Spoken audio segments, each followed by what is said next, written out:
வணக்கம். திசைகளின் 5 மணி செய்திகள். கோயிலின் இடமாற்றத்திற்கான செலவினத்தை ஏற்றுக்கொள்ளும் ஜேக்கல் தனியார் நிறுவனம். தலைநகர ஜலான் மஸ்ஜித் இந்தியா அருகே தேவி ஸ்ரீ பத்ரகாளியம்மன் கோயில் அமைந்துள்ள நிலத்தின் உரிமையாளர் அதன் இடமாற்றத்திற்கான செலவை செலுத்த ஒப்புக்கொண்டுள்ளார். ஜேக்கல் ட்ரேடிங் சென்ட்ரியன் புர்ஹாட் எனும் தனியார் நிறுவனத்தின் சட்ட வெளித்தொடர்பு பிரிவின் தலைவர் ஐமான் டுசுகி கூறுகையில், கோவில் நிர்வாகத்துடன் 10 ஆண்டுகளுக்கும் மேலாக விவாதங்கள் நடந்து வருகின்றன எனவும், கோவிலுக்கு உதவியாக இடமாற்றத்திற்கான செலவுகளை செலுத்த தமது நிறுவனம் தயாராக இருப்பதாகவும் அவர் குறிப்பிட்டார். ஜேக்கல் ட்ரேடிங்குக்கும் கோவில் நிர்வாகத்திற்கும் இடையேயான உறவு 2012ஆம் ஆண்டில் நிறுவன நிலத்தை வாங்கியதில் இருந்து சுமூகமாக இருந்தது என்று ஐமான் கூறினார். இரு தரப்பினருக்கும் சாதகமான சூழ்நிலையை நாங்கள் விரும்புகிறோம். எனவே இந்த விவகாரத்தை நீதிமன்றத்திற்கு கொண்டு செல்ல எந்த முயற்சியும் எடுக்கப்படவில்லை என்று அவர் மேலும் கூறினார். அப்பகுதியில் பள்ளிவாசல் கட்ட கோலாலம்பூர் மாநகர் மன்றம் அனுமதி அளித்ததால் கோவில் இடிக்கப்படும் அபாயம் இருப்பதாக செய்தி வெளியானது. தேவி ஸ்ரீ பத்ரகாளியம்மன் கோவில் 130 ஆண்டுகளுக்கு முன் கட்டப்பட்டது. கோவில் நிர்வாகம் புதிய இடம் கேட்டதாகவும், ஆனால் அது நிராகரிக்கப்பட்டதாகவும் கூறப்படுகிறது. தற்போது டிபிகேஎல் புதிய இடத்தை அடையாளம் கண்டுள்ளதாகவும், இடமாற்றம் முடியும் வரை இடிக்க மாட்டோம் என்றும் உறுதியளித்துள்ளது. பள்ளிவாசல் கட்டுவதற்கான அடிக்கல் நாட்டு விழா எதிர்வரும் மார்ச் 27ஆம் தேதி நடைபெறும். கோவில் இடமாற்றம் முடிந்த பிறகே பள்ளிவாசல் கட்டப்படும். நிலத்தின் அளவு சிறியது என்பதால் கோவிலை இடமாற்றம் செய்யாமல் பள்ளிவாசல் கட்ட முடியாது. இரு தரப்பினரும் சுமூகமான தீர்வு காண வேண்டும் என ஜேக்கல் நிறுவனம் வலியுறுத்தியுள்ளது. மே 24ஆம் தேதி நடைபெறவிருக்கும் PKR கட்சி தேர்தலில் துணைத் தலைவர் பதவியை தற்காத்துக் கொள்ளப் போவதை பொருளாதார அமைச்சர் டத்துஸ்ரீ ரஃபீசி ரம்லி உறுதிப்படுத்தியிருக்கிறார். ஒற்றுமை அரசாங்கத்தின் தலைமைத்துவத்திற்கு எதிர்மறையான தாக்கத்தை ஏற்படுத்தக்கூடிய உட்கட்சி நாடகங்களை தவிர்க்க அம்முடிவு எடுக்கப்பட்டுள்ளதாக அவர் விளக்கினார். எனக்கு ஆர்வமில்லை, மற்ற விஷயங்களை செய்ய வேண்டியுள்ளது என என்னை போன்றவர்கள் கூறினால் அது அதிகப்படியான நாடகம் என்றாகிவிடும். அடுத்த 2 அல்லது 3 ஆண்டுகளுக்கு தாக்கு பிடிக்க வேண்டிய சூழ்நிலை உள்ளது.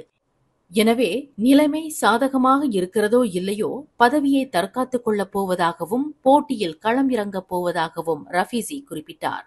இம்முறை இக்கட்சி தேர்தலில் PKRின் முக்கிய நோக்கம் அரசாங்கத்தில் கடமைகளை செய்வதில் தொடர்ந்து கவனம் செலுத்தும் அதே வேளையில் ஜனநாயக நடைமுறையை எப்படி ஆரோக்கியமான முறையில் கொண்டு செல்வது என்பதில் இருக்க வேண்டும் என்று ரஃபீசி கூறினார். அதோடு 2028ஆம் ஆண்டு வாக்கில் உயரிய வருமானம் ஈட்டும் நாடு என்ற நிலையை அடையும் இலக்கை நோக்கிய கவனம் அவசியம் என்றார் அவர். ரஃபீசி 2022ஆம் ஆண்டு டத்தோஸ்ரீ சைஃபுடின் நசுத்யோன் இஸ்மாயிலை தோற்கடித்து PKR கட்சியின் துணைத் தலைவராக வெற்றி பெற்றார். 2018ஆம் ஆண்டே அவர் அப்பதவிக்கு போட்டியிட்டார். எனினும் அப்போது அப்பொறுப்பில் இருந்த டத்தோஸ்ரீ முகமது அஸ்மின் அலியிடம் அவர் தோல்வி கண்டது குறிப்பிடத்தக்கது. ஷவால் பிறை பார்க்கும் தேதி மார்ச் 30ஆம் தேதியான ரமலான் 29ஆம் நாளன்று மாலையில் நாடு முழுவதும் 29 இடங்களில் நடைபெறும் என்று அறிவிக்கப்பட்டுள்ளது. ஆட்சியாளர்களின் ஒப்புதலுக்கு பிறகு பேரரசர் சுல்தான் இப்ராஹிம் இந்த உத்தரவை வெளியிட்டதாக ஆட்சியாளர்களின் அதிகாரப்பூர்வ முத்திரை காப்பாளரின் அலுவலகம் கூறியுள்ளது.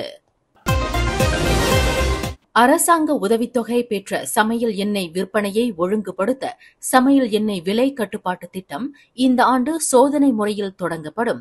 சில்லறை விற்பனையில் மக்களுக்கான விற்பனை கண்காணிக்கப்படும். QR குறியீடு அல்லது வேறு முறைகள் மூலம் பயனர்கள் சமையல் எண்ணெயை வாங்கலாம். இதன் மூலம் வெளிநாட்டினர் மானிய விலையில் சமையல் எண்ணெயை வாங்க முடியாது என தெரிவித்தார் உள்நாட்டு வணிகம் வாழ்க்கை செலவின அமைச்சர் ஃபூசியா சலே. மானிய விலையில் சமையல் எண்ணெயை பதுக்குதலையும் முறைகேடு செய்வதையும் தடுக்க அரசு பல நடவடிக்கைகளை எடுத்துள்ளது. ரஹ்மா விற்பனை திட்டத்தில் சமையல் எண்ணெயின் அளவு அதிகரிக்கப்பட்டுள்ளது. ஒவ்வொரு பயனரும் 3 பாக்கெட்டுகள் வரை வாங்கலாம். சமையல் எண்ணெய் தொடர்பாக இந்த ஆண்டு மார்ச் 18 வரை 605 வழக்குகள் பதிவு செய்யப்பட்டுள்ளன. 3655 கிலோ சமையல் எண்ணெய் பாக்கெட்டுகள் பறிமுதல் செய்யப்பட்டுள்ளதாக அவர் மேலும் கூறினார். டேட்டிங் செயலி மூலம் அறிமுகமான நபர் முதல் சந்திப்பின் போது கொள்ளையடிக்கப்பட்டு தாக்கப்பட்டார். ஸ்ரீகம்பாங்கானில் உள்ள ஒரு வீட்டில் நடந்த இச்சம்பவத்தில் 41 வயது முடி அலங்கார நிபுணரை பாதிக்கப்பட்டவரின் கைகளையும் கால்களையும் கட்டி 67,000 ரிங்கிட் பணத்தை பறித்துள்ளனர். இந்த கொள்ளை தொடர்பில் 18 முதல் 22 வயது வரை உள்ள தனியார் உயர்கல்வி நிறுவன மாணவர்கள் 5 பேர் கைது செய்யப்பட்டுள்ளதாக சர்டாங் மாவட்ட காவல்துறை தலைவர் அசிஸ்டன்ட் கமிஷனர் A. அன்பழகன் தெரிவித்தார். சமூக ஊடகங்களில் ஒரே பாலின உறவுகளில் ஆர்வமுள்ளவர்களை ஆண்களை குறிவைத்து இந்த கும்பல் செயல்படுகின்றது. சந்தேக நபர்களால் முடிவு செய்யப்பட்ட இடத்தில் சந்திப்பதும் பின்னர் அவர்களை கட்டி போட்டு பணத்தை ஏமாற்றுவதும் சந்தேக நபர்களின் செயல்பாட்டு முறை.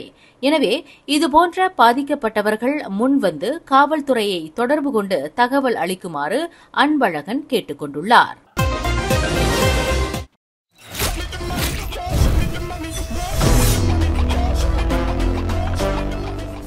தென்னிந்திய திரைப்பட முன்னணி நடிகர்கள், நடிகைகள், இயக்குநர்கள், இசையமைப்பாளர்கள், பின்னணி பாடகர்கள், நகைச்சுவை நடிகர்கள் கலந்து கொண்டு விருது பெறும் நிகழ்வு பினாங்கு மாநிலத்தில் spice அரீனாவில்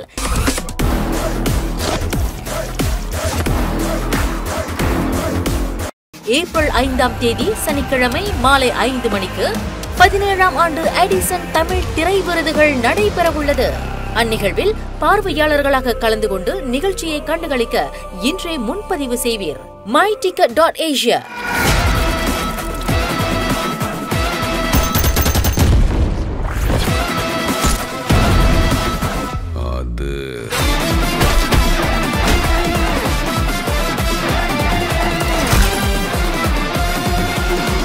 My darlings, missed you all. தொடர்புக்கு 039760144 03860050196. பத்துகஜாவிலும் பண்டா ஸ்ரீ போத்தானியிலும் உள்ள 2 வளாகங்களில் போலி வாகன பராமரிப்பு எண்ணெயை விற்பனை செய்ததாக சந்தேகிக்கப்படும் நிலையில் பேரா மாநில உள்நாட்டு வணிகம் வாழ்க்கை செலவின அமைச்சு நேற்று புதன்கிழமை சோதனை நடத்தியது. மேலும் வர்த்தக முத்திரை உரிமையாளரின் பிரதிநிதிகளிடம் இருந்து பெறப்பட்ட தகவலின் அடிப்படையில் சந்தேகத்திற்கிடமான 2074 வாகன பராமரிப்பு திரவங்கள் அவ்வளாகத்தில் இருந்ததாக கண்டுபிடிக்கப்பட்டதாக அமைச்சின் பேரா மாநில இயக்குநர் டத்தோ கமாலுடீன் இஸ்மாயில் தெரிவித்தார். சோதனையின் விளைவாக 748 வாகன இயந்திர பராமரிப்பு எண்ணெய், 1304 கியர் பராமரிப்பு எண்ணெய், 22 இதர வாகன பராமரிப்பு திரவம் ஆகியவை கண்டுபிடிக்கப்பட்டன. ஏறத்தாழ 37,035 ரிங்கிட் 20 சென்ட் மதிப்புள்ள அனைத்து பொருட்களும் தொடர்புடைய ஆவணங்களும் விசாரணைக்காக பறிமுதல் செய்யப்பட்டதாக கமலுடீன் தெரிவித்தார். தமது மாணவியான 10 வயது சிறுமியை அடித்து முடியை பிடித்து இழுத்த ஆசிரியர் ஒருவர் போலீசாரால் கைது செய்யப்பட்டுள்ளார். அச்சம்பவம் மலாக்கா அலுர்கஜாவில் நிகழ்ந்துள்ளது. அந்த ஆசிரியரின் செயலால் சம்பந்தப்பட்ட மாணவி மோசமான அதிர்ச்சியில் இருந்து இன்னும் மீளாமல் இருப்பதாகவும் அச்சிறுமி மலாக்கா மருத்துவமனையின் சிறார் நல பிரிவின் கவனத்தில் விடப்பட்டிருப்பதாகவும் தகவல் கூறுகிறது. அச்சம்பவம் வகுப்பறையில் நிகழ்ந்ததாகவும் அம்மாணவி பள்ளி செல்லவே அஞ்சுவதாகவும் அறியப்படுகிறது. சில தினங்களுக்கு முன் அச்சிறுமி தனது தாயாரிடம் அச்சம்பவத்தை பற்றி கூற அவ்விஷயம் அம்பலமாகியுள்ளது.